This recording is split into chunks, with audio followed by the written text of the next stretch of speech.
Hello friends, आप सबको मेरा राधे राधे। और आशा करती हूँ आप लोग सब अच्छे होंगे और अच्छे से स्टडी कर रहे होंगे। आज हम देखेंगे हिस्ट्री क्लास 8th एनसीईआरटी का 6th चैप्टर के नोट्स, उपनिवेशवाद और शहर। ये नोट्स आप लोगों को आने वाली आगामी परीक्षाओं में आपको हेल्प करेंगे, तो आप लोग इनको नोट करिए अच्छे से और इनका रिवीजन भी कंटिन्यू करते रहिए आप लोग। बाकी हम लोग टेस्ट सीरीज़ में मैं इसके जब क्वेश्चन दूंगी आप लोगों को, तब आप उनको भी अच्छे से करिएगा।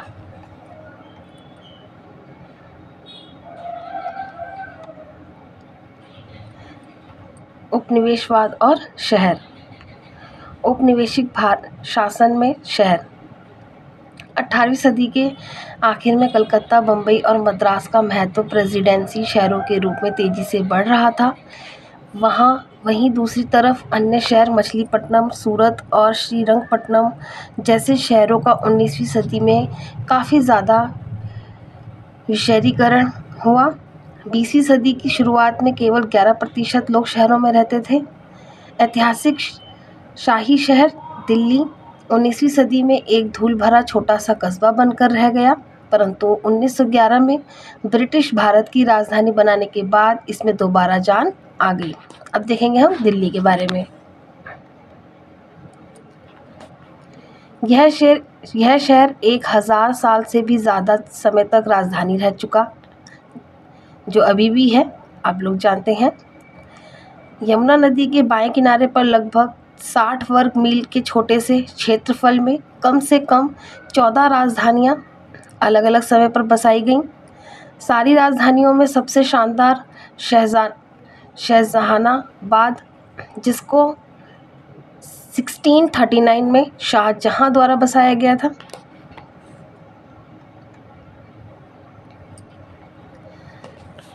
इसके भीतर किला महल और बगल में शहर था।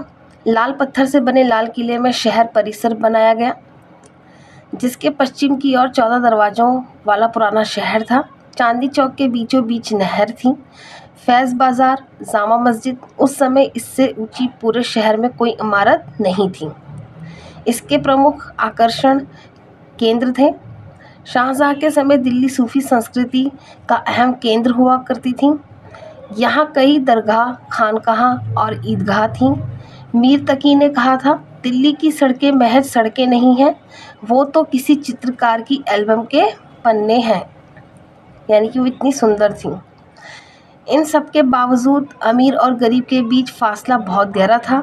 हवेलियों के बीच गरीबों के असंख्य कच्चे मकान होते थे। त्योहारों और जलसे जुलूसों में जब तब टकराव भी फूट पड़ते थे। नोट करिए, इसको लिखिएगा। दरगाह, सूफी संत का मकबरा, खानकाह यात्रियों के लिए विश्राम घर और ऐसा स्थान जहां लोग आध्यात्मिक मामलों पर चर्चा करते हैं। ईदगाह, मुसलमानों का खुला प्रार्थना स्थल जहां सार्वजनिक प्रार्थना और त्यौहार होते हैं। कुलदेश, एक ऐसा रास्ता जो एक जगह जाकर बंद हो जाता है। अब यहाँ पर हम देखेंगे नई दिल्ली का निर्माण। 1803 में अंग्रेजों ने मराठों को हराकर दिल्ली पर नियंत्रण कर लिया था। यह 1911 में तब बनना शुरू हुआ जब दिल्ली ब्रिटिश भारत की राजधानी बन गई। 1824 में दिल्ली कॉलेज की स्थापना हुई। ये आप इस पॉइंट को नोट करेंगे अच्छे से। 1824 में दिल्ली कॉलेज की स्थापना हुई, जिसकी शुरुआत 18वीं सदी में मदरसे के रूप में हुई थी। 1830 से 1857 तक की अवधि को दिल्ली का पुनर्जागरण काल माना जाता है। यहाँ पे आप इस पॉइंट को भी नोट करेंगे, क्योंकि ये डाइवर्ट होके आता है कभी कभी ऑप्शंस में। 1857 के ऐतिहासिक क्रांति के बाद अंग्रेजों ने दिल्ली की ऐतिहासिक विरासत को नष्ट कर दिया या नष्ट किया। अनेक मस्जिदों को नष्ट कर दिया गया या उन्हें अन्य कामों में लाया जाने लगा। जामा मस्जिद में 5 साल तक किसी को नमाज की इजाज़त नहीं मिली। शहर का 1/3 हिस्सा ढहा दिया गया, यानी कि उसको तोड़ दिया गया।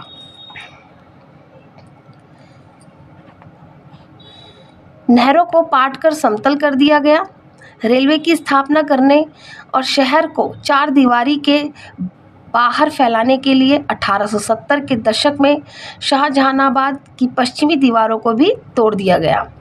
दिल्ली कॉलेज को एक स्कूल बना दिया गया, यानी कि पहले मदरसा था, फिर उसको कॉलेज बनाया गया, फिर उसको बाद में स्कूल बनाया गया और 1877 में उसे बंद भी कर दिया गया। आप इस पॉइंट को भी नोट करिएगा। एक नई राजधानी की योजना। 1877 में वायसरॉय लिटन ने रानी विक्टोरिया को भारत की मलिका घोषित करने के लिए एक दरबार का आयोजन किया। 1811 में जब जॉर्ज पंचम को इंग्लैंड का राजा बनाया गया तो इस मौके पर दिल्ली में एक और दरबार का आयोजन हुआ। कलकत्ता की बजाय दिल्ली को भारत की राजधानी बनाने के फैसले का भी इसी दरबार में ऐलान किया गया था। इस दरबार में 1 लाख से ज़्यादा भारतीय राजा महाराज, अंग्रेज अफसर और सिपाही जमा हुए थे। जॉर्ज पंचम का राज्याभिषेक यानी कि दरबार दिल्ली में 12 दिसंबर 1911। इसी दिन दिल्ली को भारत की राजधानी घोषित किया गया। रायसीना पहाड़ी पर 10 वर्ग मील के इलाके में नई दिल्ली का निर्माण किया गया। एडवर्ड लटियंस और हर्बर्ट बेकर नाम के 2 वास्तुकारों को नई दिल्ली और उसकी इमारतों का डिज़ाइन तैयार करने का जिम्मा सौंपा गया। यहाँ पे आप इनके नाम याद करेंगे क्योंकि ये दिल्ली और उसकी इमारतों का डिज़ाइन तैयार करने का जो जिम्मा सौंपा गया है ये एडवर्ड लटियंस और हर्बर्ट बेकर।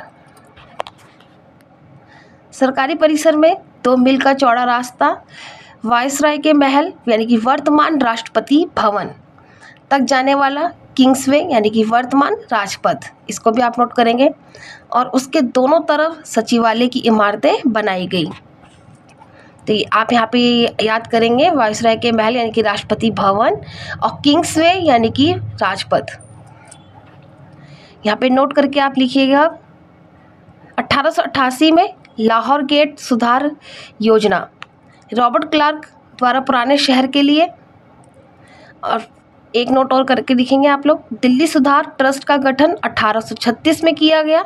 यानी कि दिल्ली सुधार ट्रस्ट का गठन जब पूछा जाए तो यहाँ पे 1936, अगर 1936 के बारे में पूछा जाए, जैसे अगर आपको मैच द वर्ड आए तो आप यहाँ पे ये देखेंगे दिल्ली सुधार ट्रस्ट का गठन 1936 नोट करके लिखिएगा। लास्ट नोट है, दक्षिण अफ्रीका स्थित प्रिटोरिया शहर की रूपरेखा हर्बर्ट बेकर ने तैयार की थी। अगर दक्षिण अफ्रीका स्थित प्रिटोरिया शहर के बारे में पूछा जाए कि रूपरेखा किसने तैयार करी थी तो आप लोग हर्बर्ट बेकर ने तैयार की थी। यहाँ पर आप लोग देख सकते हैं और इसको अच्छे से आप नोट करेंगे।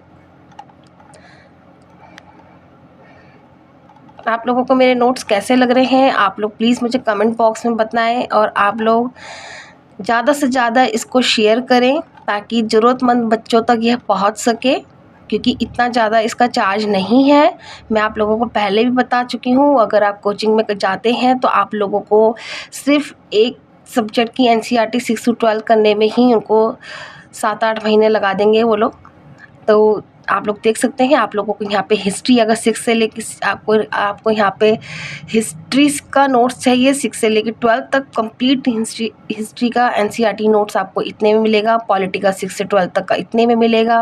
अगर फिर बाद में अगर आप लोग M लक्ष्मीकांत के नोट्स चाहते हैं तो वो भी आपको इतने में मिलेगा। तो आप लोग देख सकते हैं। प्लस करंट अफेयर्स मिलेंगे आप लोगों को, टेस्ट सीरीज़ वो मैं आप लोगों को फ्री में दूँगी। जैसा आप लोगों को जो आप लोगों को चाहिए आप लोग मुझे कमेंट बॉक्स में बताएं।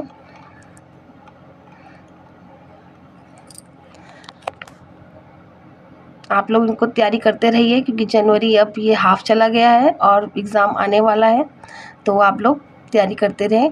आप सबको राधे राधे।